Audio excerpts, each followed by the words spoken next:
Sadhguru Nath Maharaj Ki Jai, and welcome to Jagadambe Reads the Holy Books of India, ShrimadBhagavatam266. As you may remember, Krishna was trying to get the boys to forget, for the sake of keeping his identity secret, that he had just killed a big, horrible asura. Let us sit on the sands and have our food. Let the calves eat grass, drink water from the river, and chew the cud slowly while we are eating. There was never a no in the suggestion of Krishna at any time in their lives. So be it, said the boys, clapping their hands. Aghasura's killing had already receded into the recesses of their minds, and it was the thought of eating that was foremost in their minds now. All of them sat in a rough circle, and Krishna sat in their midst. They began to eat. Each child undid the packet of food, which had been prepared for him by his mother. Some were wrapped up in lotus leaves, and some in the bark of a plantain tree. Some were packed in small earthen vessels, and some in stoneware jars. Each boy was full of spirits, and they all laughed and giggled while they ate, each one teasing the other, making another laugh or laughing at the pranks of another. Krishna, the Paramatma, to whom is offered the havis in every yagna which is performed, to whom is offered everything and in whom is contained everything, that Paramatman had taken the form of a young human boy and was seated in their midst unpacking his own food packet.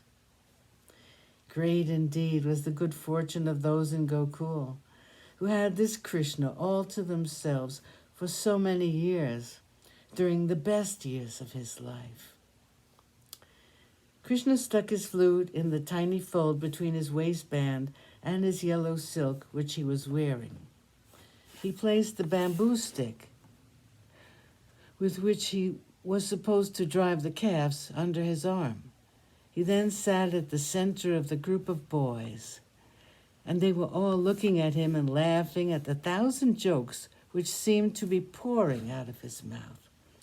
Everyone wanted Krishna for himself, and so he kept looking at all of them, and at each one of them at the same time. In his left hand, he held the lovely white curds and rice, and in between his fingers he kept the different pickles. The celestials were ranged in the sky, looking on this beautiful sight with envy of the Gopala boys. While they were absorbed in their fun, the calves, which were grazing nearby, left them and went far away from there, deep inside the forest. Suddenly one of the boys saw what had taken place and shouted, "Where are the calves? Krishna, a terrible thing has happened. The calves have wandered into the forest, and I'm sure the wild animals will eat them up. How can we answer the elders?" Other boys joined in the lament, and Krishna said, "Do not worry, any of you. I will go and see how they are faring. Go on, finish your eating.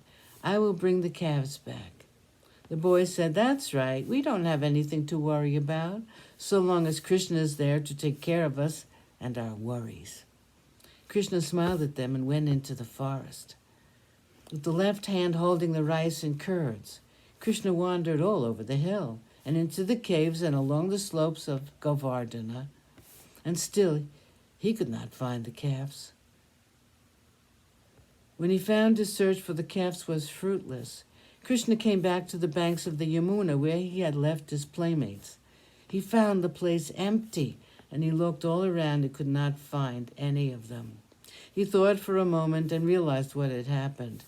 When Krishna killed Aghasura, there was a great celebration in the heavens, and Brahma, the creator, heard the music and the dancing. He came out of his dwelling to find out what was happening, and was amazed at the prowess of the young boy. He decided to test this prowess further. He therefore captured the calves and hid them. Sadhguru Nath Maharaj Ki Jai. Thank you for coming. I hope you come again.